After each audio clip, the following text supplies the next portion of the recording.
No worries, we're about to get started soon, but I did mention that we're going to use TypeScript in this course. We already did use it when we changed the first app. What is TypeScript?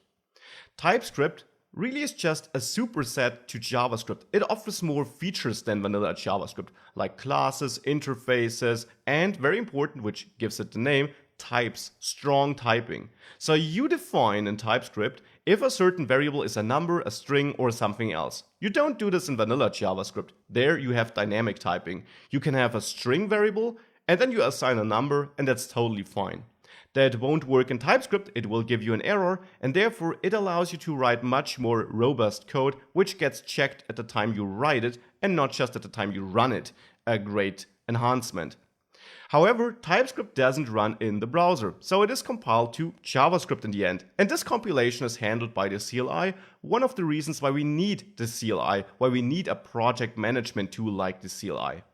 Now, this compilation is really fast, and therefore in the end in the browser, JavaScript is going to run. We're not writing the Angular app in JavaScript though, because whilst technically possible, that won't be much fun. A lot of the features really only exist in TypeScript, and Angular is meant to be used together with TypeScript. That being said, you don't have to learn TypeScript for this course. You should be able to pick it up along the way, and I do have a whole section giving you a brief introduction into TypeScript at the end of this course, so feel free to jump ahead there, go through that section right now if you feel like you need that, or throughout the course if you feel like you need some deeper dive into some of the features you see there.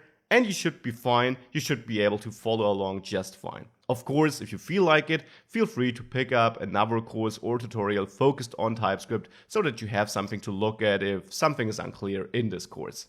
Generally though, TypeScript is an addition to JavaScript, not a complete replacement, so a lot of the commands will look really familiar.